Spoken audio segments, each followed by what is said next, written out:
Students, कैसे हो आप सब। उम्मीद करता हूं आप और आपकी जो स्टडी है वो बहुत अच्छी चल रही है। अब आज की वीडियो में हम रियल नंबर्स के अंदर एक्सरसाइज 1.2 की एग्जांपल्स को जो है वो डिटेल में डिस्कस करने वाले हैं। और इस एक्सरसाइज का जो बेसिक पार्ट है उसको मैं आपको लास्ट वीडियो में करवा चुका हूं। तो कभी भी कोई भी एक्सरसाइज हो, कोई भी चैप्टर हो, आपको बेसिक पहले क्लियर होना चाहिए। इस तरह से हम क्वेश्चंस को क्रैम नहीं कर सकते कि क्वेश्चंस को हम याद नहीं कर सकते। तो इसलिए बेसिक पार्ट आपका देखना बहुत जरूरी है। बेसिक पार्ट में अगर आपने बेसिक वाली वीडियो देखी, आपको पता है हमने एक थ्योरम की थी 1.2 कि अगर एक पी प्राइम नंबर है और पी ए स्क्वायर को डिवाइड कर रहा है तो पी ए को भी डिवाइड करेगा। उसके बाद मैंने आपको बताया था को प्राइम नंबर्स क्या होते हैं, कुछ टिप्स एंड ट्रिक्स बताई थी, और फिर मैंने आपको √2 एक इर्रेशनल नंबर है इस बात को प्रूव करवाया था। और अगर आपको वो अच्छे से समझ में आया ना, तो आज की वीडियो में आपको कोई भी दिक्कत नहीं आने वाली। इस वीडियो का लिंक आपको नीचे डिस्क्रिप्शन बॉक्स में एक प्लेलिस्ट मिल जाएगी, वहां पर जाके आप चेकआउट कर सकते हो। एक अच्छे मन से, एक पॉजिटिव मन से आज की वीडियो को शुरू करो। तो आज की वीडियो की हमारी फर्स्ट एग्जांपल नंबर 9 थी। बहुत इंपॉर्टेंट है, मतलब इस तरह के जितने भी क्वेश्चंस हैं वो एग्जाम पॉइंट ऑफ व्यू से इंपॉर्टेंट है। Prove that √3 is irrational. तो ये हमें पता है कि ये इर्रेशनल है, बट इसको हमें प्रूव करना है। तो प्रूव कैसे करेंगे? अगर आपने लास्ट वीडियो देखी है तो सारा प्रूफ थ्योरम 1.3 में है। सबसे पहले इसको आपको याद होगा, अगर आपने बेसिक्स वाली वीडियो देखी है, हमने राम और श्याम की कहानी सीखी थी। या आप कुछ भी मान लो कि आपने सपोज कर लिया कि ये मेरा एक अच्छा दोस्त है, बट अगर वो मुसीबत के टाइम या जब आपको जरूरत रहेगी तब आपके वो साथ नहीं खड़ेगा तो वो आपका दोस्त नहीं है, मतलब आपकी सपोजिशन रॉन्ग है। तो यहां पर भी हम वही लेके चलते हैं। हम ये सपोज कर लेंगे let us assume that √3 is rational number. हमने ये मान लिया कि √3 क्या है, एक रैशनल नंबर। और आपको पता है कि हम रैशनल नंबर को p/q या a/b की फॉर्म में लिख सकते हैं। a और b क्या होती हैं? इंटीजर। देयरफॉर मैं √3 को लिख सकता हूं a/b, where a and b are integers. ये आपको सब कुछ पता है। And b not equal to 0, कि अगर b 0 नीचे होगा तो 0 किसी को डिवाइड नहीं कर पाएगा, वो मैथ में नॉट डिफाइंड होता है। अब यहां पर मोर ओवर आपको याद होगा, more over a and b are co prime. अब मैंने इसके बारे में डिटेल में समझाया था बेसिक्स वाली वीडियो में। को प्राइम वो होते हैं जिनके बीच में सिर्फ वन कॉमन फैक्टर होता है। ध्यान से देखो, 1 1 मतलब कहने का मतलब यही है कि वो एक दूसरे के टेबल पे नहीं जा सकते, या मतलब ऐसा नहीं है कि 5 के टेबल पे 9 आ रहा है या 9 के टेबल पे 5 आ रहा है, ठीक है? उनमें कुछ भी कॉमन नहीं होता। तो हमने यहां पर ये सब कुछ सपोज कर लिया।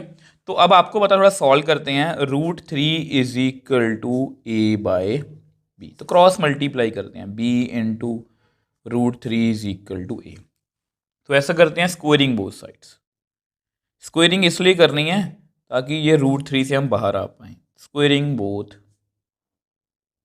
साइड्स।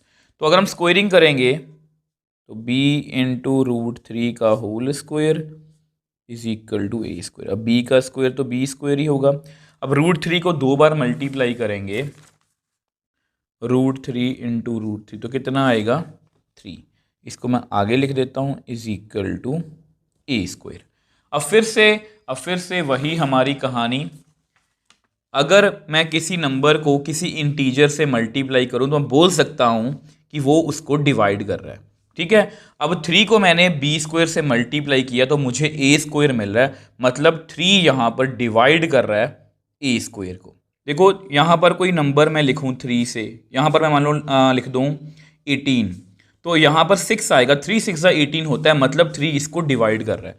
तो 3 into b square is equal to a square है, ठीक है? और b एक इंटीजर है तो b स्क्वायर भी इंटीजर होगा, क्योंकि इंटीजर का स्क्वायर इंटीजर ही होता है। तो मतलब यहां पर 3 जो है वो a स्क्वायर को डिवाइड कर रहा है। मैं यहां पर आपको लिख के दिखा देता। अब देखो मैंने वही लिख के दिखाया कि 3 को मैंने एक इंटीजर से मल्टीप्लाई किया, क्योंकि b स्क्वायर के इंटीजर है तो a स्क्वायर आंसर आ रहा है, मतलब 3 a स्क्वायर को डिवाइड कर रहा है। अब अगर 3a² को डिवाइड कर रहा है तो याद करो हमारी थ्योरम 1.2 वो क्या कहती है कि अगर p प्राइम नंबर और वो a² को डिवाइड कर रहा है तो वो a को भी डिवाइड करेगा। तो यहां पर मैं लिख देता हूं बाय थ्योरम, ये सारे स्टेप आपको पेपर में भी करने पड़ेंगे, हाँ ये आप छोड़ सकते हो।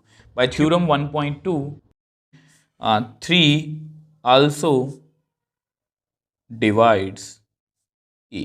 अब इसको आप ना लिख के रख लो। तो यहां पर हम पहुंच गए। तो देखो अगर मैं ये कहूं, अब फिर से रफ में आते हैं क्योंकि इसमें समझने वाली बातें ज़्यादा हैं। अगर मैं आपको ये कहूं कि 21 को 3 डिवाइड कर रहा है, 21 को 3 डिवाइड कर रहा है, ठीक है, तो यानी कि यहां पर मैं एक इंटीजर लिखूंगा जिससे मेरा आंसर 21, मतलब जिसको मल्टीप्लाई करूंगा तो आंसर 21 आ जाएगा। अब सिंस इसको ध्यान से देखना, 3 divides a, therefore there is some integer c such that 3c is equal to a। इसको कंपेयर करके देखो, since 3 divides 21, therefore there is some integer 7 such that 3 into 7 is equal to 21। I hope इसको आप relate कर पाए हो। और अगर इसको मैं ऐसे लिख पाया हूं तो इसको ना नंबर 1 मान लिया करो, ठीक है, पुट इन 1। तो इसको 1 में पुट करेंगे तो 3b² is equal to a² है, तो 3b² is equal to 3c का होल स्क्वायर। ये कितना बन जाएगा, 9c²। ठीक है, अब इस 3 को मैं इस 3 से 9 से कट कर सकता हूं, तो मेरे पास कितना आ गया, b² is equal to 3c²। अब वैसे इसको कंपेयर करके देखना, यहां पर मैंने वो क्या बोला था, c एक इंटीजर है तो c² भी इंटीजर है, और 3 को मैंने एक इंटीजर से मल्टीप्लाई किया तो मुझे b² मिल रहा है, मतलब 3 जो है वो b² को डिवाइड कर रहा है। अब मैं आपको नेक्स्ट पेज पे लिख के दिखा देता हूं। अब देखो फिर से वही बात कि 3c² इंटीजर है तो b² आ रहा है, तो 3 किसको डिवाइड करेगा, b² को। अब फिर से वही रेपिटेशन में है, तो बाय थ्योरम 1.2 अगर 3 b² को डिवाइड कर रहा है, 3 आल्सो डिवाइड्स b। तो हमारे पास 2 रिजल्ट्स आ गए। 3 जो है वो a को भी डिवाइड कर रहा है, अभी अभी हमने देखा था, 3 b को भी डिवाइड कर रहा है। मैं आपको लिख के दिखा देता हूं। अब देखो लास्ट पेज पे हमने कैलकुलेट किया कि 3 a को डिवाइड कर रहा है, अब 3 b को भी डिवाइड कर रहा है। अब 3 क्योंकि दोनों को डिवाइड कर रहा है, मतलब 3 दोनों का कॉमन फैक्टर है, तो मतलब बट हमने क्या सपोज किया था, we assume that a and b are co prime, मतलब उनमें कुछ भी कॉमन नहीं है। को प्राइम का मतलब क्या होता है, मैं यहां पर आपको लिख भी देता हूं, लिख के दिखाता हूं बाद में। तो को प्राइम का मतलब ये होता है कि जैसे 3 और 8 आपस में को प्राइम है, ये आपस में एक दूसरे के टेबल पे नहीं आते। अगर मैं यहां पर लिख लूं 6 और 9, ये दोनों 3 के टेबल पे जा रहे हैं, तो मतलब इनका 3 कॉमन फैक्टर है, तो ये को प्राइम तो नहीं हुए ना, 6 और 9 को प्राइम नहीं है, 3 और 8 को प्राइम है, मतलब यहां पर हमारी सपोजिशन जो है वो रॉन्ग हो गई है। मैं जस्ट आपके नोट्स के लिए आपको लिख के दिखा देता हूं। अब देखो ये वैसे लिखा है कि there is no common factor. Co prime का मतलब क्या होता है, कॉमन फैक्टर नहीं है। यहां पर 3 कॉमन फैक्टर आ रहा है, मतलब विच इज कॉन्ट्राडिक्शन। कॉन्ट्राडिक्शन का क्या मतलब होता है, यस, कि ये एक गलत बात है, विच is contradiction, therefore our assumption मतलब जो हमने अज्यूम किया था is wrong, root 3 is irrational। तो ये हमारा जो क्वेश्चन है वो प्रूव हो गया। देखो हमने रैशनल मान लिया, तो मैंने a बाई बी की फॉर्म में लिख लिया, a और b इंटीजर है, a और b को प्राइम है। उसके बाद मैंने सॉल्व किया तो मेरे पास ये सिचुएशन आ गई कि 3 ने b² को डिवाइड a² को डिवाइड कर दिया, तो 3 a² को डिवाइड कर रहा है तो 3 a को भी डिवाइड करेगा। सेम वे से 3 ने b² को भी डिवाइड कर दिया तो 3 ने b को भी डिवाइड कर दिया। अब 3 ने दोनों को डिवाइड कर दिया, मतलब 3 कॉमन फैक्टर है, बट को प्राइम का मतलब क्या होता है, कॉमन फैक्टर नहीं है, तो ये गलत हो गया। इसका अगर गलत है तो हमने जो सपोज किया था कि वो रैशनल है, इसका मतलब वो रैशनल नहीं है, वो कौन सा नंबर है, irrational. So next example 10th की बात करते हैं। Show that 5 minus root 3 is irrational. अब ये जो क्वेश्चन है ये इनसे ईजी है। ईजी का मतलब ये है कि यहाँ पर हमें काफ़ी कुछ लिखना पड़ा, यहाँ पर हमें काफ़ी कम लिखना पड़ेगा। देखने में लग रहा है कि थोड़ा सा लेंथी होगा, बट ये बहुत ईजी क्वेश्चन है। तो देखो, फिर से वही हमारी कहानी रहेगी राम और श्याम वाली, कि हम इसको उल्टा सपोज करेंगे। हम क्या करेंगे, let us suppose that, let us या अज्यूम दैट, जो मर्जी बोलो, let us assume that 5 minus root 3 is a rational number. हम ये मान लेते हैं कि ये एक रैशनल नंबर है, और अगर ये रैशनल नंबर है, देयरफॉर 5 माइनस रूट 3 को मैं लिख सकता हूं a बाई बी की फॉर्म में, वेयर, अब ये सारी फॉर्मेलिटी आपको पता है, a and b are integers, b not equal to 0, more over a and b are co prime. तो ये सारी हमारी सपोजिशन है कि ये एक रैशनल नंबर है। तो फिर से इसको थोड़ा सॉल्व करते हैं। तो let 5 minus root 3 is equal to a by b. इसको क्रॉस मल्टीप्लाई कर दो, या ऐसा करो, क्रॉस मल्टीप्लाई मत करो, इसको रूट 3 को उधर ले जाओ, क्योंकि रूट 3 को ना मैं जानता हूँ, रूट 3 क्या है, एक इर्रेशनल नंबर है, ठीक है। तो यहीं से हेल्प लेंगे, तो a बाई बी को इधर ले आओ, उधर रूट 3 को ले जाओ। तो मैंने क्या किया कि a बाई बी को मैं इधर ले आया, रूट 3 को उधर लेके गया, तो ये माइनस का क्या बन गया, प्लस बन गया। तो यहां पर आ गए ना, ऐसा करते हैं, यहाँ पर जगह थोड़ी सी कम है, इसको नेक्स्ट पेज पे सॉल्व करते हैं। अब देखो, इसके बाद हमें एक लाइन लिखनी है और हमारा क्वेश्चन क्लियर हो जाएगा। हमने क्या सपोज किया था कि 5 माइनस रूट 3 क्या है, इर्रेशनल नंबर, ठीक है। हम यहां पर पहुंच गए हैं। अब आप मेरे को बताओ 5 क्या है। आप बोलोगे सर नेचुरल नंबर है, होल नंबर, कुछ मर्जी बोल लो, मतलब 5 को मैं रैशनल नंबर बोल सकता हूँ। ये तो आपको पता है ना, 5 का मतलब है 5 बाई 1 मैं लिख सकता हूँ। 5 एक रैशनल नंबर है, a बाई बी एक रैशनल नंबर है। अगर हम दो रैशनल नंबर्स को सब्ट्रैक्ट करेंगे तो हमें हमेशा एक रैशनल नंबर मिलेगा। मैं यहाँ पर करके भी दिखाता हूँ। मान लो 5 माइनस 1/2 ये एक रैशनल नंबर है, तो कितना आएगा, 9/2। ये एक रैशनल नंबर है। मतलब कोई भी करके देख लो, whenever we subtract two rational numbers we always get a rational number. मैं यहाँ पर आपको लिख देता हूँ। अब देखो, मैंने यहाँ पर वही लिखा है, 5 रैशनल नंबर है, a बाई बी हमने सपोज किया था। अगर हम दो रैशनल नंबर को, ये याद रखना आप, दो रैशनल नंबर को सब्ट्रैक्ट करेंगे तो हमें हमेशा एक रैशनल नंबर ही मिलेगा। Therefore 5 minus a by b is a rational number, but root 3 is an irrational number। ये एक irrational है। therefore, अब आपको पता है, देखो ये आपका रियल नंबर सिस्टम है, ठीक है। हर एक बात से आपकी नॉलेज मतलब कि हमेशा इंक्रीज होती है। तो यहाँ पर देखो, ये रैशनल नंबर है, देखो रैशनल नंबर के अंदर इंटीजर है, इंटीजर के अंदर होल, होल के अंदर नेचुरल। बट इररेशनल नंबर का जो बॉक्स है वो हमेशा अलग होता है। मतलब रैशनल और इररेशनल कभी भी आपस में इक्वल नहीं हो सकते। आप इसको भी देख लो, ये सारे ह्यूमन बींग्स है, ये पेट डॉग है, ये इररेशनल डॉग मैंने बोला था इसको। तो यानी कि therefore rational number, therefore rational number can't be equal to an irrational number,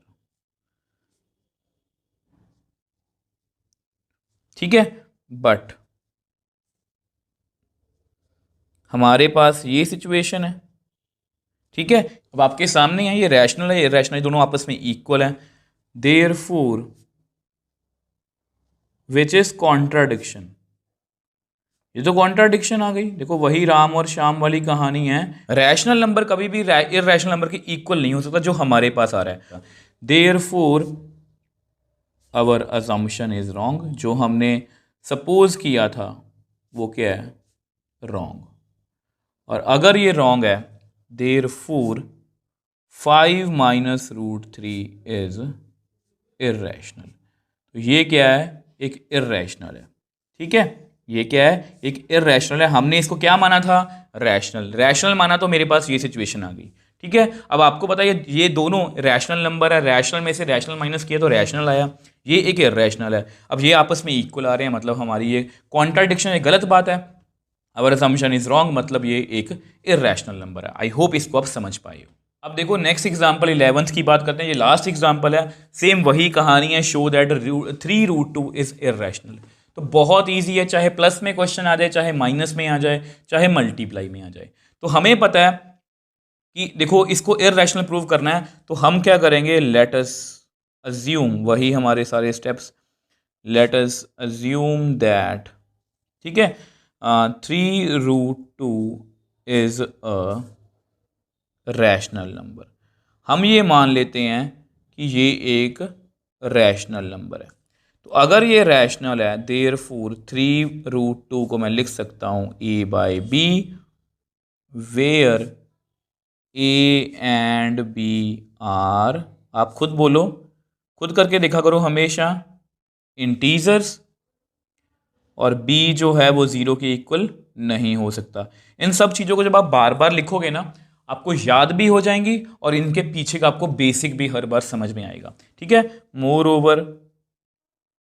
more over a and b are co prime. ठीक है, तो सब कुछ हमने अज्यूम कर लिया। तो थोड़ा सॉल्व करते हैं इसको। तो देखो आपको पता है 3√2 इज इक्वल टू a/b। अब इसके बाद क्या करना है, देखो पिछले क्वेश्चन में क्या था, 5 माइनस √3, उसमें से मैं √3 को जानता था कि उसको हमने अभी प्रूव किया है कि वो एक इर्रेशनल नंबर है। सेम मैं √2 को भी जानता हूँ कि ये एक इर्रेशनल नंबर है, वो तो हमें पता ही है ना, ये तो हमें पहले से पता है कि ये इर्रेशनल नंबर है। हमें इनको प्रूव करना सीखना है, और वैसे भी बेसिक्स वाली वीडियो में हमने √2 को इर्रेशनल प्रूव किया था। तो ऐसा करो, √2 को आप इधर रख लो, इस 3 को आप उधर ले जाओ, तो ये उधर जाके 1/3 बन जाएगा। ये उधर जाके 1/3 बन जाएगा। कुछ बुक्स में ऐसा भी लिखा गया है कि √2 इज इक्वल टू a/3b। बात एक ही है, इसको मैं 1/3 बोल रहा हूँ। अब क्यों ऐसे लिखा है मैं आपको बता देता हूँ। देखो अगर हम ये देखो a/b एक रैशनल नंबर है, a/b एक रैशनल है, 1/3 एक रैशनल है। आप चेक कर लेना, इसकी डेसिमल एक्सपेंशन आप चेक कर लेना कितनी आएगी, 0.333333 कुछ ऐसा आएगा। तो ये एक रैशनल नंबर है। अगर हम दो रैशनल नंबर्स को मल्टीप्लाई करेंगे तो हमें हमेशा एक रैशनल नंबर मिलेगा। तो सेम उसी मतलब कि स्टेप्स पर हमें काम करना है। मैं आपको लिख के दिखा देता हूँ। अब देखो वही कहानी आपके नोट्स के लिखी है, ये एक रैशनल नंबर है, ये भी रैशनल है, दोनों को मल्टीप्लाई करेंगे तो भी हमें रैशनल नंबर मिलेगा। तो therefore 1/3 into a/b is a rational number. Also √2 is irrational, ये तो आपको पता ही है, √2 एक इर्रेशनल है। ठीक है, एंड रैशनल नंबर, मैंने को लास्ट में ही बताया था, can't be equal to irrational number. ये आपको पता होना चाहिए कि एक रैशनल नंबर इर्रेशनल नंबर के इक्वल नहीं हो सकता। मैंने को पहले भी बताया था कि रैशनल नंबर ये है, ये इर्रेशनल, ये दोनों अलग अलग हैं, इन दोनों का आपस में कुछ भी लेना देना नहीं है। तो बट हमारे पास क्या सिचुएशन आ रही है, हमारे पास ये सिचुएशन आ रही है कि √2 is equal to 1/3 into a/b। तो हमारे पास ये सिचुएशन आ रही है, irrational is equal to rational. तो हम यहाँ पर क्या लिखेंगे, विच इज कॉन्ट्राडिक्शन। ये तो गलत बात है, खुद ही बोल रहे हैं कि ये आपस में इक्वल नहीं आ रहे, बट हमारे क्वेश्चन में विच इज कॉन्ट्रा, हमारे क्वेश्चन में ये इक्वल आ रहे हैं, which is contradiction. Therefore our assumption is wrong. ये अजम्पशन हमारी रॉन्ग है, मतलब ये हमने अज्यूम किया था कि रैशनल नंबर है। Therefore 3√2 is irrational. I hope इसको आप समझ पाए हो। तो इस तरह से हमने इस एग्जाम्पल को भी बड़ी ईजिली सॉल्व कर लिया। सो सेम वही कहानी है, रैशनल मान लिया, सॉल्व किया तो हमारे पास ये सिचुएशन आ गई। अब ये दोनों रैशनल नंबर को मल्टीप्लाई करके रैशनल नंबर ही मिलेगा, ये एक इर्रेशनल नंबर है, ये आपस में इक्वल तो नहीं हो सकते, मतलब ये गलत बात है, मतलब हमारी अजम्पशन रॉन्ग है, मतलब ये एक इर्रेशनल नंबर है। देखो पहली बार में आपको लगेगा कि ये क्वेश्चंस मुश्किल हैं, बट एक दो बार करोगे ना, इसके बाद जब आप क्वेश्चंस करने जाओगे एक्सरसाइज के, आपको वो बहुत भी और भी ईजी लगेंगे, क्योंकि सेम प्रोसीजर को हमें रिपीट करना है। आई होप इन सभी को आप अच्छे से समझ पाए हो। अगर आपको फिर भी कोई डाउट है, आप मुझे नीचे कमेंट बॉक्स में लिख सकते हो, मुझे इंस्टाग्राम या टेलीग्राम पर मैसेज भेज सकते हो, मैं आपका हमेशा रिप्लाई करने की कोशिश करता हूँ। अगर आपको वीडियो थोड़ी सी भी हेल्पफुल लगी है तो वीडियो को लाइक कीजिए, शेयर कीजिए, उस चैनल को सपोर्ट कीजिए।